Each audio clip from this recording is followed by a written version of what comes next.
is SportsCenter. A must-win already? KG and company shoot to even the series score, or else. Nice shot. Here's the three. Got it! But who's doing Indiana's dirty work? And what not to say during the playoffs? Y'all put a front page, back page, middle of the page, they will not win game 2. The unit after Major League history. An amazing effort at Shea. And another sudden ending in Oakland. Plus, NASCAR's young guns fire away. Slip into something comfortable. SportsCenter. Next.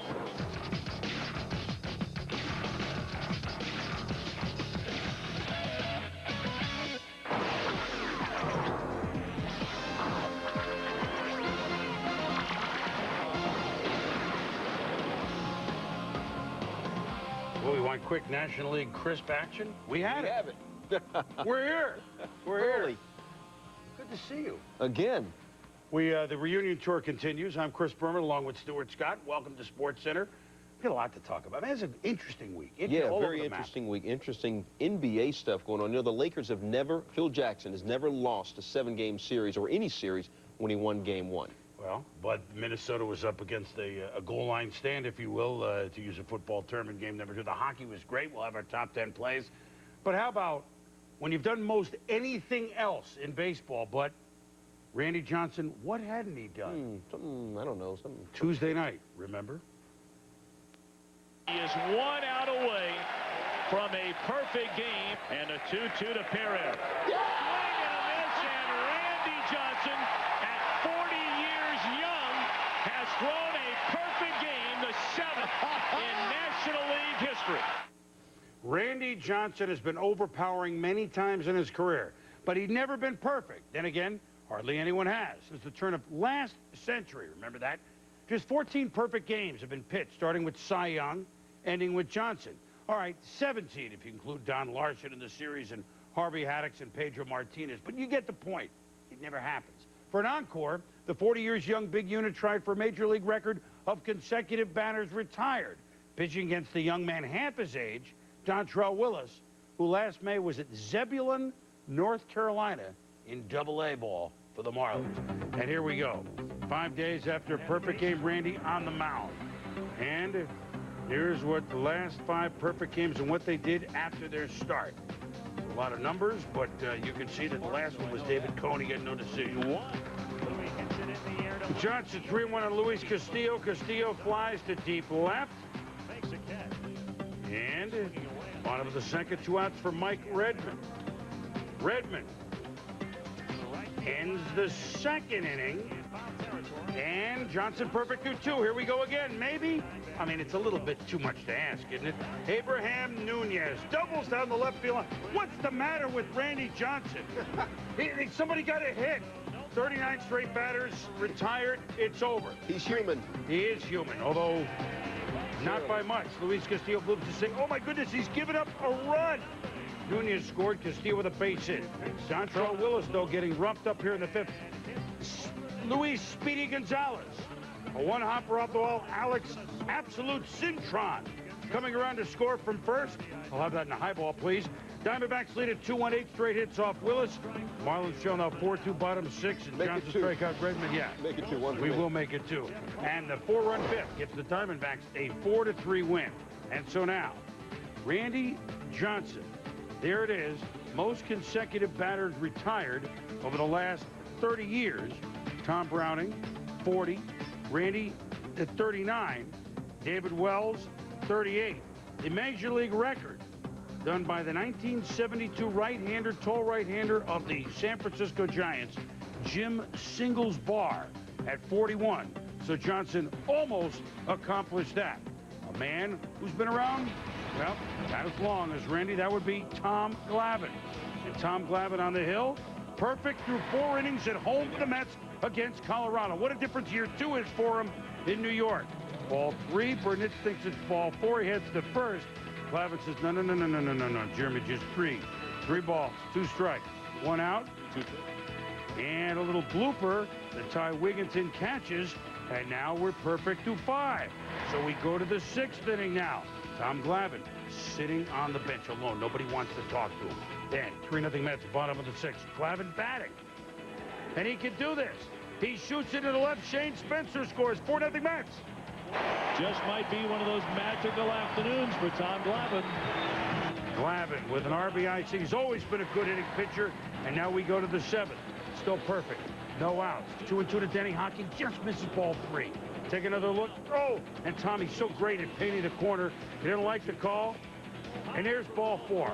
So what's the matter with him? The perfect game is over, but no New York Met has ever pitched a no-hitter in the 8th inning. Glavine against Matt Holliday, swinging at the strike. 2 outs. 4 outs away from a no-hitter. Oh, Kit Pello. Oh, he could have tears got that. on my pillow. Hey, the standing O for Tom Glavine, who went 4 outs away from a no-hitter. All they could do is watch, but in the ninth, let him finish what he started. And this start was as good about any as you're going to see. Against Roy Cerrone Clayton, he pops it up, and Tom Glavine, one hitter, wins it 4-0. And Tommy Glavine, when you compare through the month of May, last year with the Mets was a slow start. There was Quest Tech. There's lots of things happening. But Tom Glavine is a perfectionist. He's won 257 games. Harold Reynolds, after a year off, what's the difference with him this year? Boomer, he was amazing. He had no-hit stuff, and the biggest thing, he had no-hit type of control. He hit every spot in the strike zone you could possibly think about. I'll pick up 6 spots. There's about 9 places you can throw to get a batter out. He hit almost all of them all day long. There's one, down and out. The other one is up just a little bit further than that and fades away. The little dead fish that he throws, you think it's a good pitch to hit. Next thing you know, you're grounding out. That was number 2. He threw his fastball between 83 and 86 miles an hour, and it set up everything he had right here. The changeup gets him out in front, a little pop-up. And next thing you know, fly out to center field. The 4 spot starts to go up and in the zone. All of a sudden, you get a guy 2-2 count, busts one up in. This 86-mile-an-hour fastball looks 95. Then 1-2, he gets the pitcher, throws one right down the middle. He's got him moving back because he's deceived him so much. And then the 6th spot, the nice little fade away. Charles Johnson thinks he's going to get a pitch to drive. Next thing you know, he's rolling over a ground ball to third base, and Glavine's out of the inning. He had no-hit stuff. I wish he would have thrown it. Boomer, back to you, buddy. For you, Harry, that's for sure. And Tommy Glavine, one of the best. He should be Hall of Fame bound. The 26th one-hitter in Mets history, but they have never, the team's been around since 1962, have never had a no-hitter. Tom Seaver, close to the perfect game in that magical 69 season. Jimmy Qualls broke it up in the 9th. The Padres have never had a no-hitter. Although Clay Kirby had one through 8 innings, they were behind, and manager Preston Gomez pinch hit for him at home, and the crowd booed. The Cubs' last one was Uncle Milty Milt Pappas. My main man, he was the Count of Montefusco, the last to get one for the Giants in '76. More baseball. Quote, "This one hurts." Now, coming from a guy who makes $252 million, that either inspires a complete lack of sympathy or it compels a listener to think, son, that really must have hurt. Choose B. In his first return to Texas since jumping into pinstripes, Alex Rodriguez's Yankees have lost the first 2, both after having leads Saturday to a walk-off homer, not to mention a costly error at third by A-Rod, which, of course, Texas fans loved. Bottom line, a Rangers team that's finished last the last 3 years with A-Rod can sweep his Yankees without him. Yo, dog, Joe Torre, can't get swept by the Rangers, can you? Top 4 tied at 2, man on for Enrique Wilson. R.A. Dickey is pitching. And he probably got picked on a lot as a kid, and he got picked on right there. Wilson hit an AL best .463 in the spring, 2nd home run of the season. Bottom 4, still 4-2 Yanks. Brian Jordan at the middle. Enrique, nice range, gets Jordan by a step. Top 6, Yanks up 4-3. Bernard Williams on second. Enrique Wilson, holla at your boy. Coming into this series, he was only hitting .177. 5 for 11 in this series, 5-3 Yankees. Bottom 8, Yanks up 7-3. Mark Teixeira up the middle again. Enrique Wilson doing work. Big ups, 3 for 5, 3 RBI, 3 runs scored in the game. Yankees avoid the sweep, winning it 8-3. First place at stake in the AL Central. Ozzie Guillen, all smiles. The White Sox have been on an offensive tear. In the last 5 games that they've won, they didn't win 5 in a row, but they've outscored their opponents 48-10. When they do it big. They're looking to take 3 or 4 from the Twins.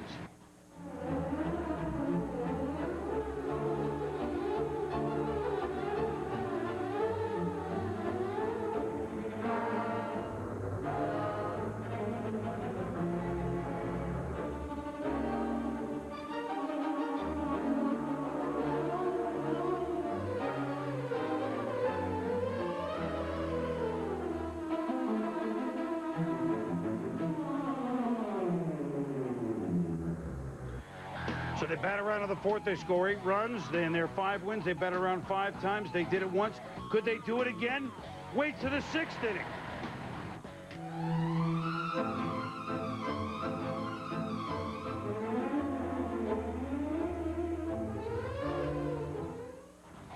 Well, Ron Gardenhire's seen enough, and the Twins lose to the White Sox 17-7. They're tied for first in the AL Central. High five for Ozzie Guillen, Carlos Lee, 4 hits, 6 ribbies. I think it was the music that got to Gardenhire. It might have been, but you know what? I'm thinking back to that Chicago-Minnesota Week 15 football game. There were more runs scored in this Chicago-Minnesota baseball game than there were Chicago-Minnesota football game. Bears and Vikings. Do you remember that game? Week 15? It was one of the best defensive plays of the year. It was the youngster against Randy Moss. I'm talking about defensive back Charles Tillman, who absolutely stole the ball out of Randy Moss's grasp. It gave the Vikes a loss they couldn't afford. They won the next week, but we all remember what happened the final week. So, at any rate, runs, that was 13-10. This was 17-7.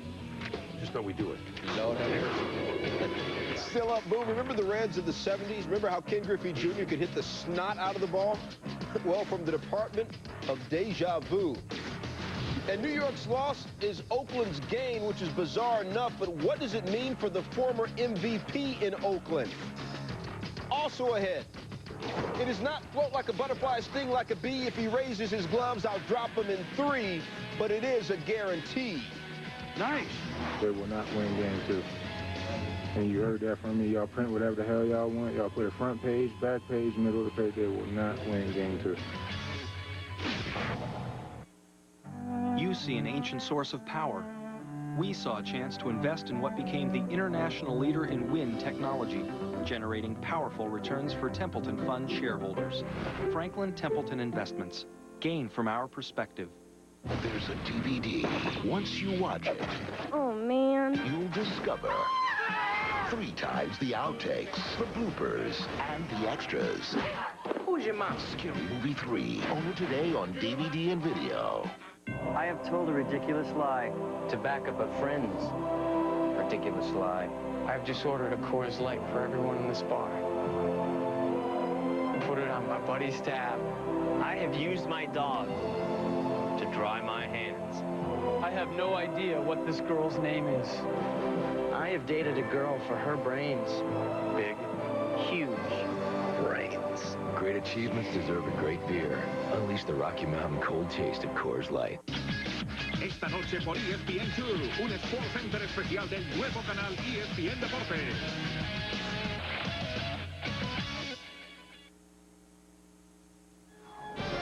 SportsCenter, brought to you by Gatorade Thirst Quencher. Gatorade, is it in you? And Subaru, driven by what's inside.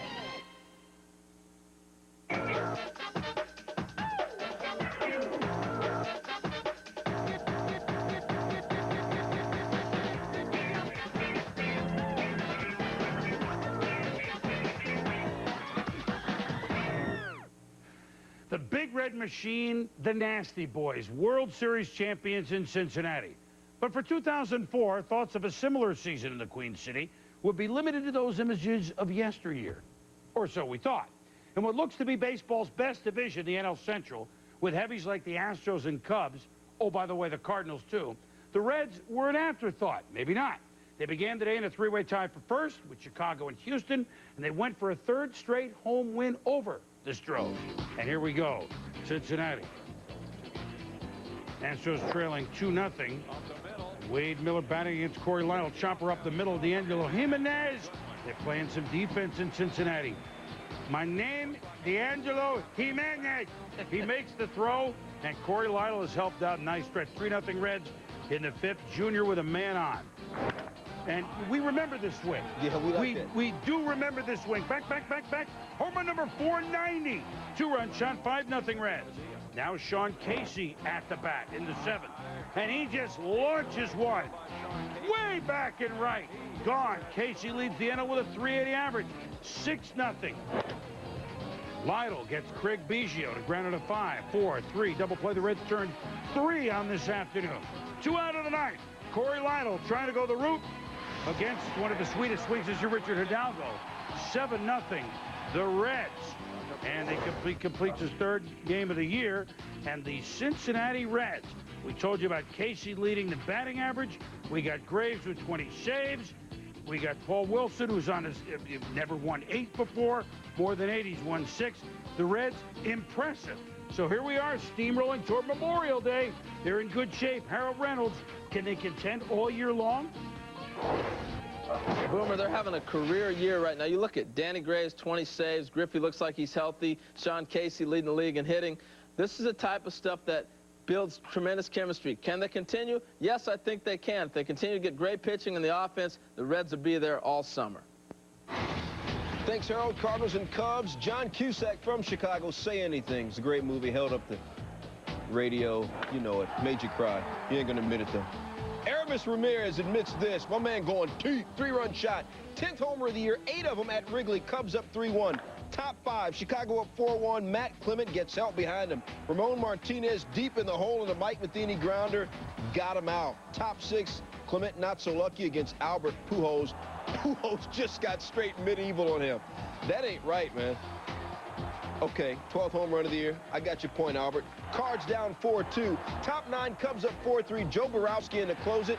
Scott Roller, long fly ball to center. It's a long out. Cubs win the game 4-3. Miller time ain't got nothing to do with hops and barley. Well, maybe hops. Levitation Reggie Miller needs to get off that bananas-looking shot where his hands actually collide. The only man with 2,000 career three-pointers sunk Detroit in Game 1 of the Eastern Conference Finals by sinking his only bucket of the night, a triple, saying, quote, all I need is half a second of daylight. All Rasheed Wallace needs is motivation. Kid has it, guaranteeing a Game 2 Pistons win. We have 2 reports, beginning with Rachel Nichols. They will not win Game 2. And you heard that from me. Y'all print whatever the hell y'all want. Y'all put it front page, back page, middle of the page. They will not win Game 2. Rasheed Wallace wasn't exactly short on opinions Saturday after his Detroit Pistons lost Game 1. He wasn't exactly bashful about repeating himself Sunday either. Ain't no more to be said. We will win Game 2. Teammates have any reaction? We will win Game 2. I love it. I love it. You know, we always say the politically correct thing in basketball. It's our job as teammates to rally around him and make sure that his prediction becomes true. If you don't think that you're going to win, then you shouldn't be out here. Well, sometimes you got to go out on a limb and guarantee things, but sometimes that goes in a negative way for you because it ignites our team. You know, our team is looking at it like, hey, these guys are guaranteeing a win. Wallace is hardly the first one to try to turn momentum with a guarantee. We're going to be back here to play Game 6. This team is going to the playoffs. I'm young, I'm handsome, I'm fast, I'm pretty, and can't possibly be beat. There are coaches who like it when their players make guarantees. In the 1997 Eastern Conference Finals, Pat Riley was furious with the lack of emotion among his Miami Heat players. So before Game 4, Alonzo Mourning guaranteed the team would not get swept by the Chicago Bulls. The Heat did go on to win the game, but lost the series in 5. With the Pistons, I'm Rachel Nichols. For news on the Pacers, let's go to David Aldridge. Role players do the tedious, the unglamorous. That is Jeff Foster's world. But sometimes grunt work gets its moment in the sun. Jeff is like the perfect teammate. You know, he's a guy that comes in, works extremely hard, never asks for the basketball, just want to go out there and rebound and just do all the other things that make the team great. Not many guys cherish that role, and I've taken pride in that, and it's allowed me to get to where I am today. The final 90 seconds of Saturday's Game 1 were Foster in microcosm. The play he made where he put the ball on the floor and took it to the rim may have shocked some people, but it's a play he's made many times this year. Foster's offensive rebound then gave Indiana another possession. Seconds later, he set a solid screen that cleared the way for Reggie Miller's heroics. Finally, he closed out on Rasheed Wallace's desperation three-point attempt. Since late in high school, I've been a guy that crushes the glass pretty hard and did it in college, and I knew that was my ticket into the league, obviously. He reminds a lot of Dennis Rodman. You know, I think that's why he wears the number 10, because he analyzed the way he went after it, the way he played, the intensity that he played at, and the way he helped his team. And you got to have one of those guys on every championship team. Foster credits former Pacers coach Isaiah Thomas for the patience Thomas showed over the last 3 years. patience that is now paying off. Indiana's best post defender has already played the likes of Lamar Odom and Rasheed Wallace. The finals could bring Shaq or Kevin Garnett. Just another day at work for a lunch pail guy. With the Pacers, I'm David Aldridge, ESPN. Great show, D.A. Thanks for the knowledge. Yo, man, Indiana's been handling their business at Conseco Fieldhouse in the 2004 playoffs. A perfect 6-0 at home. Kids have won their last 8 home playoff games dating back to the first round of the 2003 playoffs. Still ahead on SportsCenter, Game 2 of the Western Conference Finals is in the books, on the way. More reaction and analysis from what was a must-win in Minnesota. In the Philadelphia, a truly fanatical birthday celebration turns into a star-studded mascot mayhem. While down in the dirty South, the Braves got a much-needed shot in the arm. Speaking of arms, the Raiders may be making some sudden moves under center. Could Rich Gannon be headed out of Oakland? And seeing dog is believing. Boomer's Top 10 showing off the must-sees and a may-have-missed or two from the week's top plays. This is SportsCenter on ESPN. It all starts with a chip that contains world-leading technology. Together with Samsung's superior engineering and design, it does so much more. It inspires. It enriches. It's the soul of Samsung, and it's in everything we create. Experience the power within. Samsung.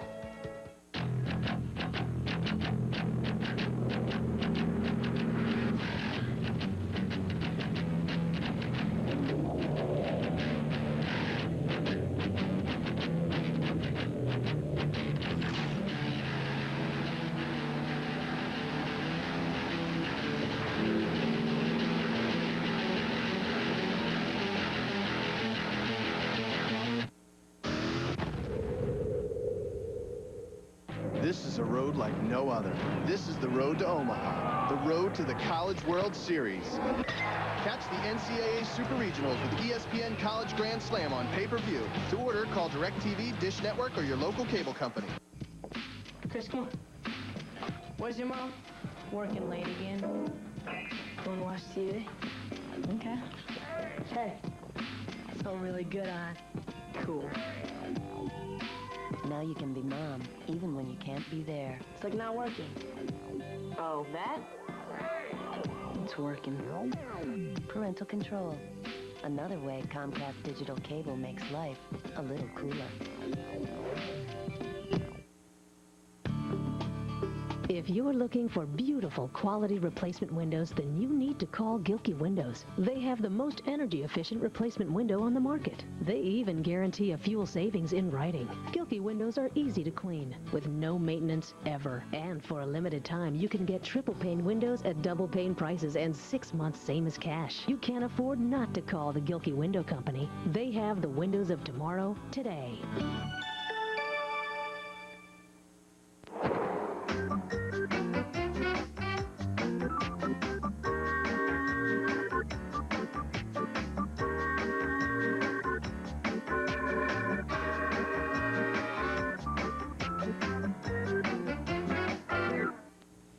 Stage manager Maurice White dancing in the background there. Hey, happy 26th birthday to a true original, the Philly Fanatic.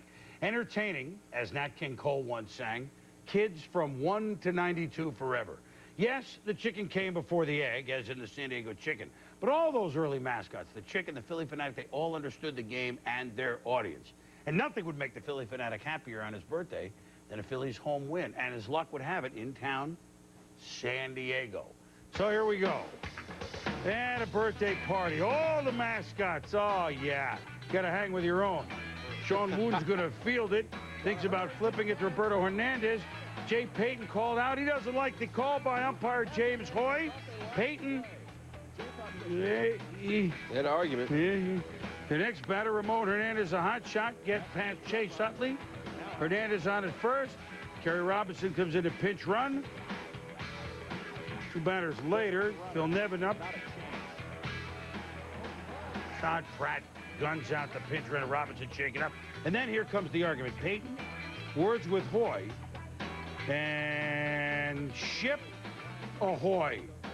Because Payton tossed, and so what happens, late in the game, in a close game, Bruce Bochy has to use a pitcher, Adam Eaton, with the score 6-3 in the ninth and runners at first and third, to try to pinch hit here. So,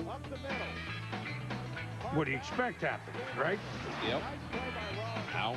Fail, then they get Ojeda, and so not happy Padres as they lose it 6-4. Dodgers and Braves, bottom four, 2-zip Braves. Nick Green on first. Mike Hampton trying to bunt Green over. But Green is caught stealing on a nice play by catcher David Ross. That's 2 outs. Next pitch from Wilson Alvarez. Hampton, the pitcher at the plate. Can a pitcher get a little bit?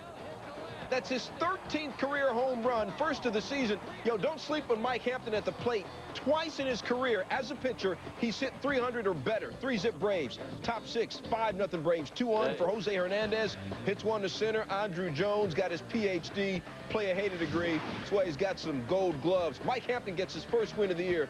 Bravos win it 5-1. On to the NFL we go now, where the veteran quarterback shuffle is starting to rev up. Kurt Warner apparently strongly considering joining the New York Football Giants, the spot once occupied by Kerry Collins. Collins, meanwhile, jettisoned in a cap move by the G-men, apparently seriously considering becoming an Oakland Raider.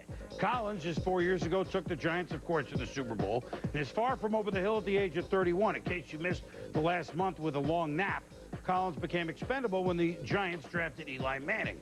The Raiders fell from the Super Bowl to 4-12 last year, and if Collins goes there, with her 38-year-old Rich Gannon. Gannon will not take a salary cut and ended the year last year, remember, on IR, although he's healthy now. If Gannon gets cut, again, we're just guessing here, but if he gets cut, could he rejoin his old coach, John Gruden, in Tampa Bay? If that were to happen, what would happen to Super Bowl champion quarterback of a couple years ago, Brad Johnson? As June 1st approaches, stay tuned. Speaking of the Gruden family in arena football, John Gruden's brother Jay leading the Orlando Predators against the New York Dragons.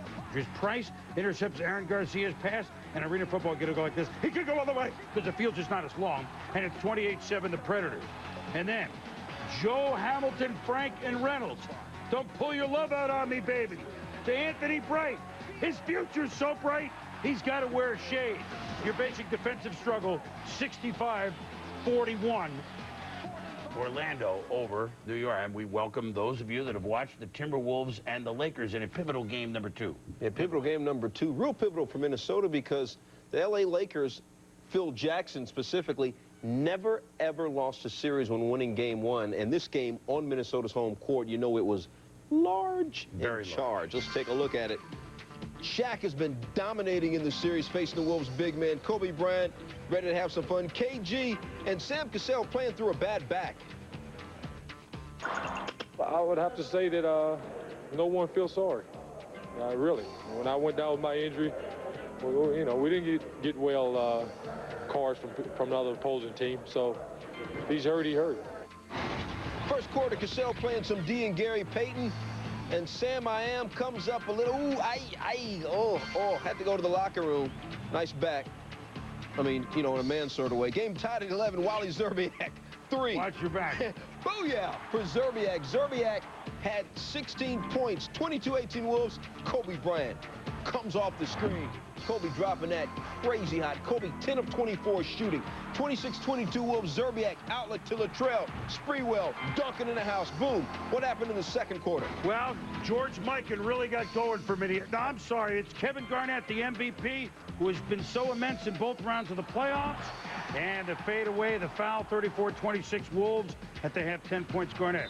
Karl Malone, the mailman, no. You don't deliver the mail on the Sunday. That's what happened. He got called for a charge. Late in the second, Shaq. 1 for 5 in the first half. Phil Jackson says, I don't believe this. Derek Martin misses the first. Makes the second. Timberwolves by 14 at the half. 51-37. Third quarter, Kobe's acting like a defensive whiz. Gets to steal. And then this is just ridiculous. I mean, I ain't going to say that, but that ain't right. Come on, Kobe. Cut it out. 27 points for Kobe. Kobe again. 58-46 Wolves. Wolves under a minute left in the third quarter. Sprewell to Big Oliver Miller can still get up. 65-56 Wolves. Same score, 10 seconds left. Kevin Garnett, big fella, 7 feet, and can drop threes like what? Wolves up 12 going into the fourth. Boom. And in the fourth, more Wolves. Imagine with the rebound, the layup, 70-57. Then Sprewell working on Derek Fisher, and it's pretty authoritative. T-Wolves by 15, 74-59. Kevin Garnett with the crossover in the lane. And it's all Minnesota on this day. The mailman, hits Derek Martin in the throat. Malone pops him here. He would be ejected. Minnesota in a game they had to have. And that'll make a little news as we head to Los Angeles for Game 3. But the Timberwolves roll over the Lakers 89-71. They drew out to the big lead early, and they were never headed. Minnesota showing that they belong in this thing, you know, and the Lakers felt they were going to steamroll. Not quite the case. Oh, by the way, Bryant came on with 27, but that was, oh, by the way, KG with 24 points. Stu, little knowledge over there. Just a couple of Tar Heels sitting here talking about the Western Conference Finals. George Karl joining us now. Kevin Garnett, 24 points, 11 boards. It's a typical Garnett game, but Coach, what about this guy makes him so much more effective than other guys who can go 24 and 11? Well, I just think right now his heart. He is a competitor. He's a mean guy. He's an angry guy. He plays the game with such a chip on his shoulders that for his basketball team, for his city. And he's the MVP. I mean, he's been by far, this guy was by far the best player in the NBA, and he knew in Game 1 he didn't get much done. What he did in Game 2 is he sucked into defense and created great opportunity for Serbiak and Sprewell. Their bench was fantastic. Here you see he spin dribbles and the whole Laker team just sucks to him. He kicks it out, 1, 2, 3. Beautiful passing of the basketball, and Spree knocks down the 3. He had great energy. He led his team, and that's what he's probably going to have to do the whole series. This is the first game. He had a great game, but he's probably going to have 4 or 5 for the Minnesota Timberwolves to have a chance. Helping him out is Minnesota's bench. Zerbiak had 16 points. Martin had 15 points. Nobody off the Laker bench was in double figures. Why is it that Minnesota's bench becomes so much more important facing a team like the Lakers? Well, you know, in a lot of ways, what happened tonight was Minnesota went back to how they played before Sam Cassell came to the basketball team. And they played a lot of shooters out on the floor and let Garnett have the ball a lot of the time. And because of this, their bench got a lot of open shots. Early in the first quarter, Serbiak was the guy. But all throughout the game, the shots were wide open jump shots. And Minnesota, over the last 4 or 5 years, has been a great jump shooting basketball team. Serbiak, Martin, Horberg didn't get any shots to go down tonight, but their bench outscored LA's bench 41-14. That's an impossible number to overcome in a basketball game. Most teams going onto the other court to start a series would take a 1-1 split and figure, all right, we did pretty good work. What's the Lakers' mindset going now home to the Staples Center? Well, I really think the human nature of the LA Lakers showed tonight. You know, all year long, they've had a lot of drama, a lot of soap opera, and they've been up and down, inconsistent with their effort. And they were very inconsistent tonight. Now, you have to remember, the Timberwolves, they won the #1 seed because they have heart, they have character, and they have toughness. They showed that tonight. They got it back to even, but the pendulum is still on the Lakers side of the ballpark. As for the Timberwolves, they're trying to become just the 7th team ever to win 2 postseason series after losing game 1 in the same postseason. 2 best-of-7 series. Very interesting. A lot of energy being used out there. So for the second straight year in the playoffs, the Lakers and Timberwolves are tied 1-1 heading back to Los Angeles. In the first round last year, Minnesota bounced back from a Game 1 loss to win Game 2, then won Game 3 in the Staples Center. Minnesota will now have to do what the Rockets and Spurs could not do in L.A., and that's win on the road. You want to see news conferences of Game 2? Check out ESPN News right now. All the post-game coverage, plus more in this SportsCenter. SportsCenter rolls on. Kevin Garnett and the Timberwolves comment on Game 2, a game in which the Lakers tied a franchise record for fewest points ever in a playoff game. And they've been in a lot of playoff games, 71. Still to come, the Red Sox looking to sweep the Jays at Fenway, and we've got our top 10 plays of the week from all the sports. A perfect way to cap off the week in sports, wouldn't you say, Randy? And more. The Indianapolis 500 next Sunday at 11 a.m. Eastern on ABC. The all-new Dodge Durango is making it to the top of a lot of lists. It came in first in a car and driver full-size SUV comparison test. It received 5 stars, the highest government frontal crash test rating. And since it's roomier and more powerful than Explorer or Trailblazer, lots of American families are making Durango their first choice. See your Dodge dealer and put the all-new Durango at the top of your list, too. Qualified buyers who finance through Chrysler Financial get an additional $1,000 for a total combined cash allowance of $4,500 on Durango. Ads on taxes are popular. Great idea for 7-Up. Ready, Topher? You okay? Joseph, life would be good. No? Of all the innovations of the past 100 years, arguably the greatest are the forward pass and the ability to catch the forward pass. The Canon Digital Rebel, a 6.3 megapixel SLR with the revolutionary Digic chip and CMOS technology. The game has changed. The Digital Rebel, the culmination of 68 years of Canon know-how. What you doing way out here? Water for Lost Dog in the Mojave, $2. I bet you folks are missing you. Rhinestone collar in Vegas, $40. Meatloaf special in Arizona, $8. Hey, buddy. Feeling at home when you're only halfway there, priceless. There are some things money can't buy. For your journey, there's MasterCard.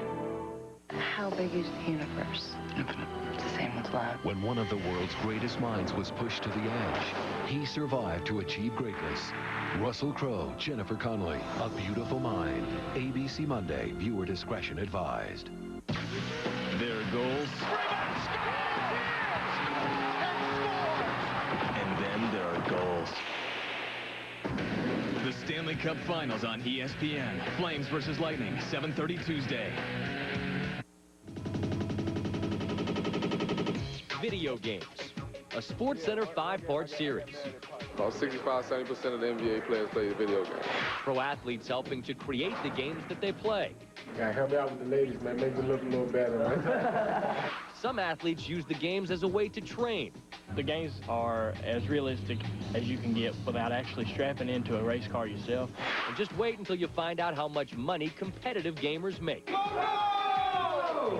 A SportsCenter 5-part series beginning Sunday, May 30th.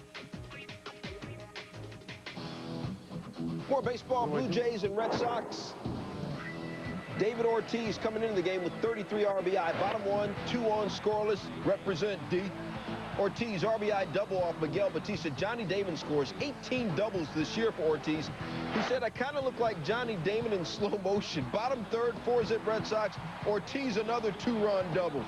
My man got all swole. 3 for 5, 3 RBI in the day. Sox up 6 love. Miguel Batista, 3 innings, 5 earned runs, 94 pitches thrown. Top 6, 2-1 for Josh Phelps. Jays down 6-2. Tim Wakefield just became a first-time dad 8 days ago. Little Trevor's been keeping him up at night. Says, Wakefield, you see my eyes? I've been helping my wife out as much as I can. Helped out there. Red Sox going to win it 7-2. Tigers and Mariners, top 6 tied at 1. Carlos Guillen at first. Pudge, Ivan Rodriguez. Mira, deep to center field. But Randy Wynn looking like Willie Mays back there. The little basket catch. Pudge 1 for 4. Left 2 men on base. Brandon Inge, 2 grand slams this year. Top 8, 3-1 M's, 2 outs. Bases loaded for Brandon Inge. And we set up the strikeout. All right, I built it up. Mariners hang on to win it 3-1. When we were kids, we were all warned. Never trust anybody over 30. For this past week in the merry month of May, it's all changed. You'll never get a hit off of any pitcher around 40. Randy Johnson was perfect Tom Glavine, almost 40, was almost the same. Roger Clemens still has a perfect record at 7-0. And one little note about these guys, and let me add Greg Maddux to this. Clemens has 317 wins. Maddux, 292. Glavine now at 257. Randy Johnson now at 235. You may wait a long time until you see a pitcher approach these numbers. Pitching and the game has changed so much. So what we're trying to say is enjoy this prolonged brilliance as we roll our top 10 plays of the week. And brilliant would certainly describe the personable lefty for now the New York Mets, Tom Glavine. Dealt with a perfect game, deep into the game, and then had a no-hitter going until 4 outs left. The Mets have never had a no-hitter in their franchise history. They've been around since 1962. One-hitter for Tom Glavine. Way to go, Tommy. Speaking of one-hitters, Jason Schmidt threw 144 pitches Tuesday night. We sat in the stands at Wrigley, and look, this is the only hit. How close was this as Barrett beats it out? But Schmidt was unbelievable, and in typical Jason Schmidt style, he pitches an overpowering one-hitter on the night. Randy Johnson has a perfect game. Maurice Green, how fast is he? He's got hot shoes. He's got hot legs. You wearing me out? 9.86 seconds in the Home Depot 100-meter, and out, get out, and get out. Shh. Man, we got to extinguish those things. Maurice Green, fast as they come. Another way of cooling off. In the rain, Mark Burley, White Sox.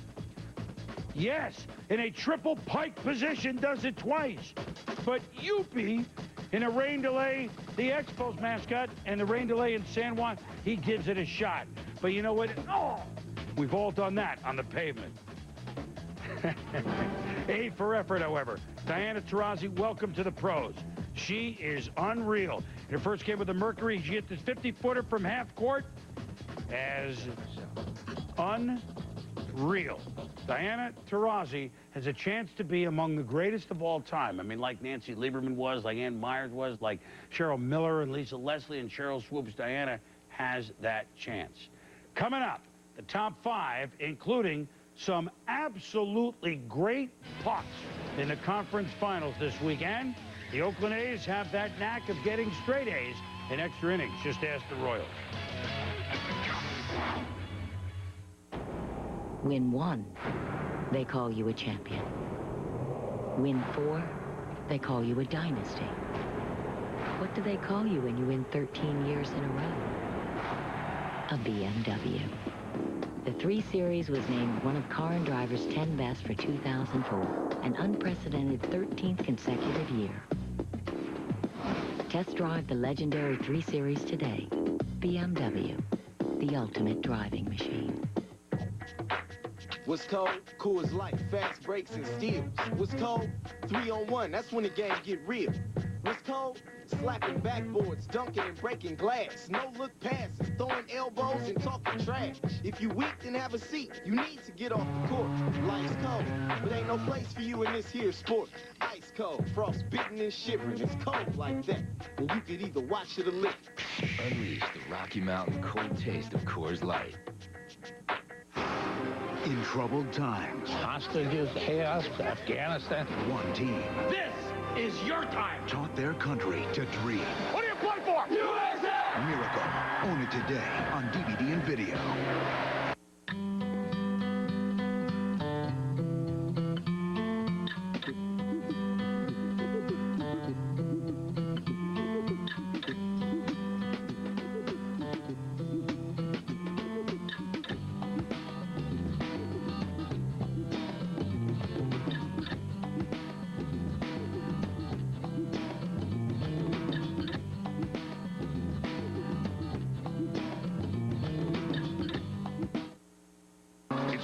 Nationwide sales drive at your Toyota dealer, featuring a crowd-pleasing car selection, outstanding quality, and amazing values, including the stylish Camry. Get this legendary car with 0% financing for 36 months, or take $1,000 customer cash on America's #1 seller. And check out the beautiful Solara, also with 0% financing.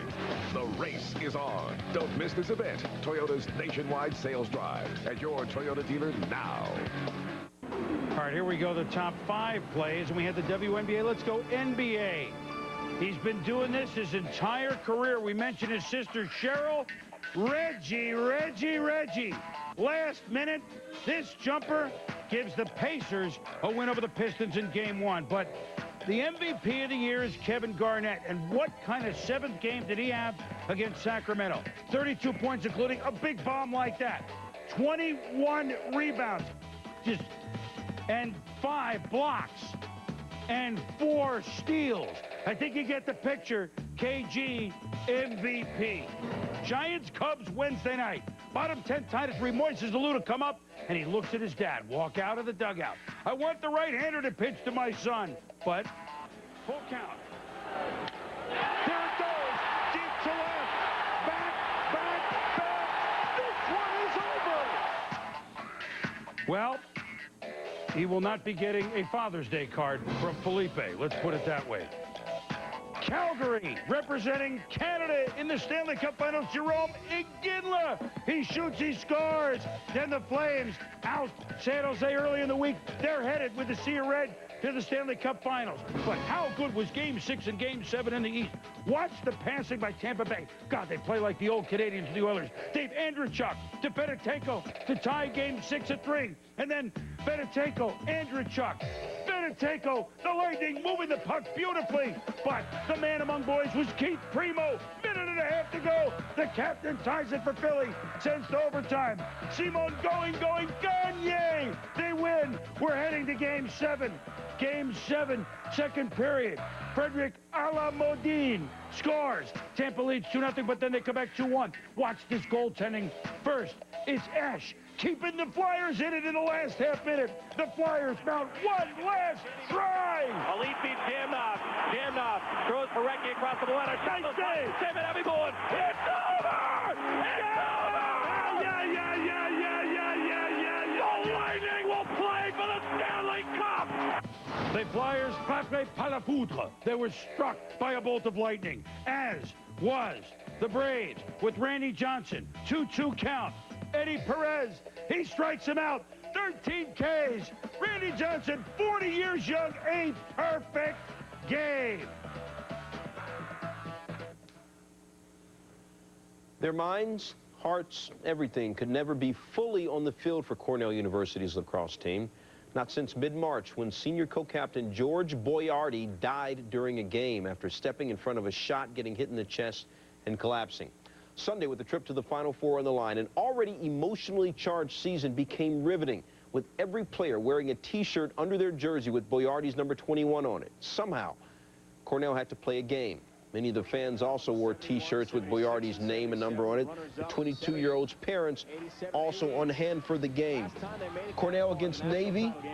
Fourth quarter, Cornell down 5-4. Navy's Graham Gilgore scores his second of the game. Navy wins 6-5. Navy, the Middies, have only made it to the national title game once since 1971. Georgetown, Syracuse, second quarter. Brian Crockett behind the back to Mike Powell for the goal. Powell scored 3. Game tied at 6, under 10 seconds left. Sean Lindsay scores to give Hughes a 7-6 win. They go to the Final Four for the 22nd straight year. Virginia and Princeton in the NCAA Women's Championship. Amy Appelt, as cool as the other side of the pillow. Her 200th career goal. Virginia wins a national title game 10-4.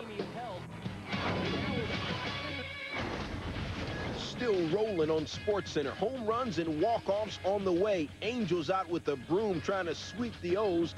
The A's after more late-inning heroics. And during Oakland's dominating days in the 80s, Mike Norris, the Black Cat, threw 24 complete games. But can he finish what he started for himself?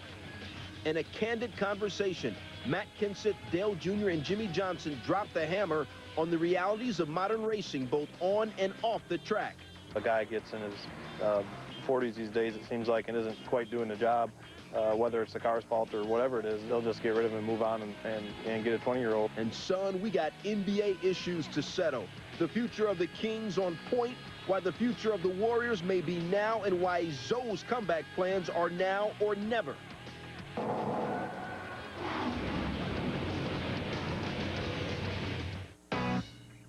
Let's get it started. The Pacers pulled out a dramatic victory in Game 1. Here's the three. Good. As Reggie Miller came up with another clutch playoff performance. Now the Eastern Conference Finals move to Game 2. The lob underneath to Ben Wallace. As Ben Wallace and the Pistons will try to break through and even the series against Jermaine O'Neal and the Pacers. Pistons Pacers Game 2. Coverage begins at 7:30 tomorrow on ESPN. We asked real mechanics what they think of the new Stanley Professional Grade Mechanics tool sets. There's no difference in quality between these and the tools I paid a lot more money for. I think it's a really good quality kit. These were amazing. It's just a good deal. They're excellent. Now, for the first time ever, you don't have to be a professional mechanic